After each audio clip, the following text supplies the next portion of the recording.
Hi everyone, and welcome to this short, well hopefully short, introductory video on Moodle at ACS Athens. Now before I begin, whether teaching a fully online course or a blended course, or technology-enhanced face-to-face course, a learning management system, also referred to as an LMS, is often used. An LMS is an online platform strictly for the participants of a course, like ours, where they can access all sorts of course information. At ACS Athens, we use Moodle, so this is our LMS. You may have experienced, or you may have experience with other LMSs such as Blackboard or Desire to Learn. Every course from 5th grade to middle school to the academy has a Moodle course shell, and the course shell is populated with content by teachers to allow students to take their learning outside of the four walls of the classroom. It's a great way for our students to reinforce what they've learned in class, use resources on Moodle to guide their learning, and also benefit from any other additional resources to take their learning above and beyond. Now, as a teacher, when entering Moodle, you're brought to your homepage. Now, this is my homepage here. Your homepage basically gives you a list of the courses you're teaching or that you're enrolled in, if other teachers have enrolled you. Now, to have a quick view, you can also access all your courses through your dashboard, which is here, and you can click on Show All Courses to see all your courses. Even better is if you go here, if you just scroll over My Sites, you'll get a list of your courses. And I'm going to enter my course now. Once you click on your course, you'll see the Moodle template especially designed for iSquareFlex courses. The template basically is presented in what is referred to as an index format and consists of tabs. Here we have our homepage, our Welcome Start here. Now these tabs can be especially designed based on your needs, on your course's needs, and our additional resources. Just a reminder to please not change the sequence or rename any the homepage, the Welcome Start Here, and the additional resources. Also remember that you need to populate all the subpages within each tab based on the instructions that are indicated here. Now keep in mind that when your students enter your course, they are brought to the homepage here. Your homepage should be ever-changing, and you can change it according to what unit is being taught. You should perhaps be adding a video. You can also add text or visuals to remind students of something that was said in class, perhaps a joke or a cartoon, just something of visual here so that students can view that when they enter. The homepage also is Now if I just move over here to my homepage, you can see that my homepage, I've added a video for them to watch and just a welcome. So you can do anything like that depending on your course content and your students, of course. On the homepage, you'll also see the news forum, a useful tool because all class announcements, including attachments, which you post there, can at the same time be mailed to students enrolled in your class. If we move to the Welcome Start Here tab, the Welcome Start Here tab includes a number of subpages, including the entire syllabus, informal bio of the instructor, a description of course navigation, how the instructor communicates and gives feedbacks to students, as well as links to various student support services. It also includes a set of rules, course rules, and technology prerequisite as set by the instructor.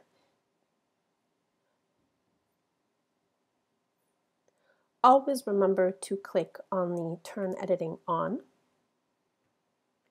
whenever you make any changes.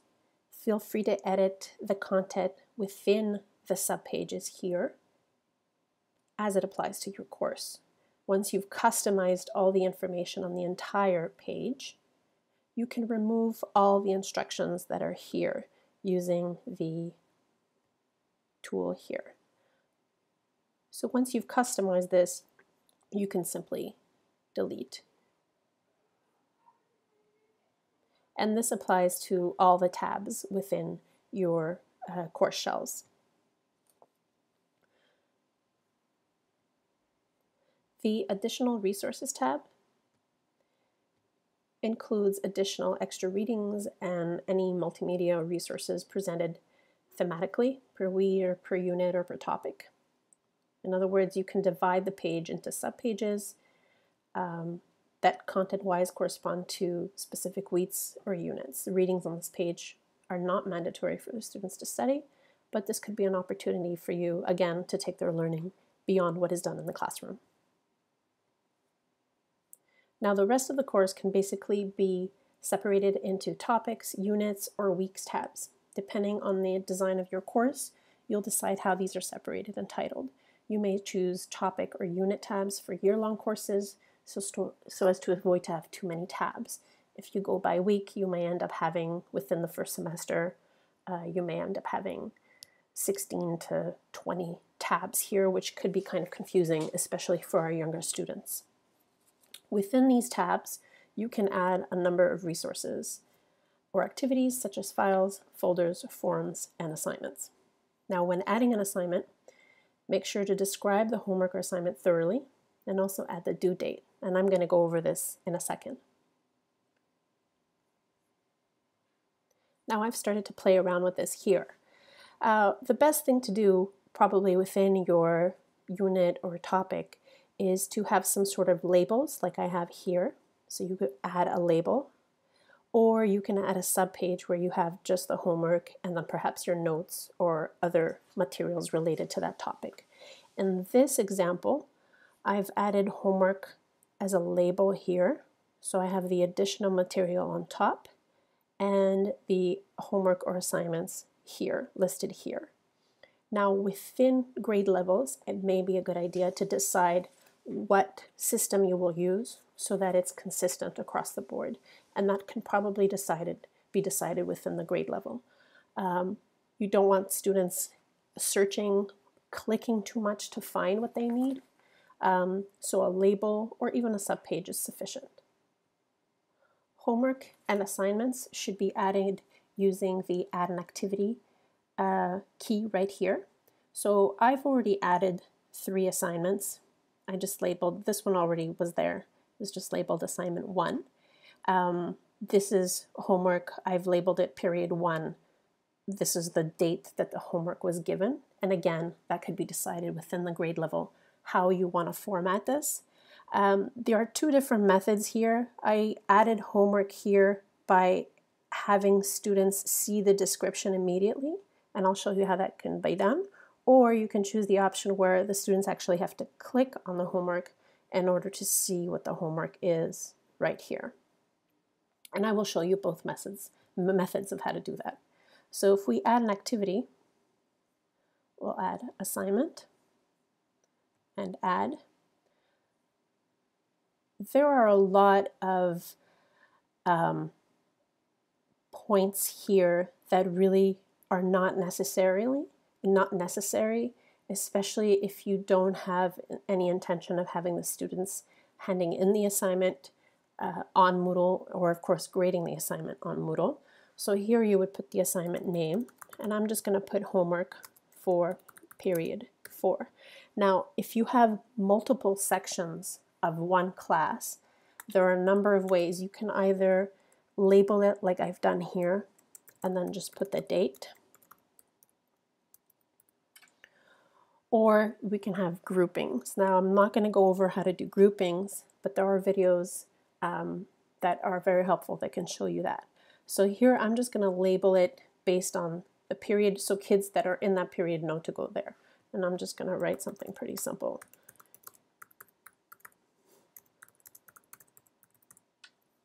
Now, this is the option that I talked about. If you click on this, if you check this off, the description of the homework will show under your topic or under your homework period 4.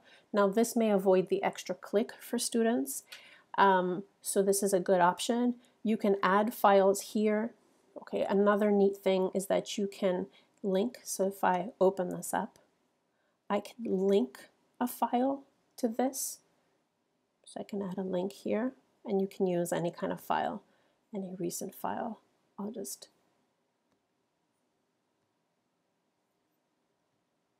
So I've inserted a link, or you can add the files here, and that's a neat option that we have.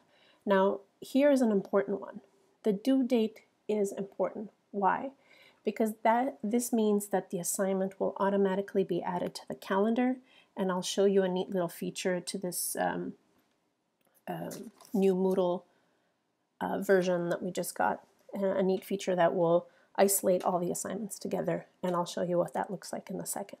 Now, like I said, the rest of this, not really necessary unless you are doing some sort of special assignment where you plan on having students submit the assignment online, and perhaps you plan on even grading it online.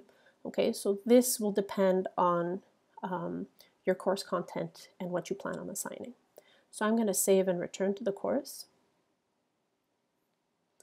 And if I go down here, so I'll see that my assignment is here, and the description is here. Again, if you have different sections of the course, you may want to either label the period, or again, you can use groupings. Now, the neat feature that I talked about is that students, when they go up here, so this course, and they click on assignments, they actually get a list of all the assignments for this class separated by week or by topic, depending what's under each tab. This is a neat little feature. They're ordered from, the most recent does not go on top, it goes at the bottom, so it may cause some scrolling at some point, but it's a neat little feature where students can really view all their assignments at once. This feature is also nice because when students are on their home page, they'll be able, and if they click onto the calendar, they'll be able to see their assignments for all their classes. So again, neat little feature for them to really isolate their assignments and really have a good idea of their due dates and what's due on those days, and etc. So let me go back to my course here and my assignments. And again, this could be done within each week or topic. And it's just by adding an assignment.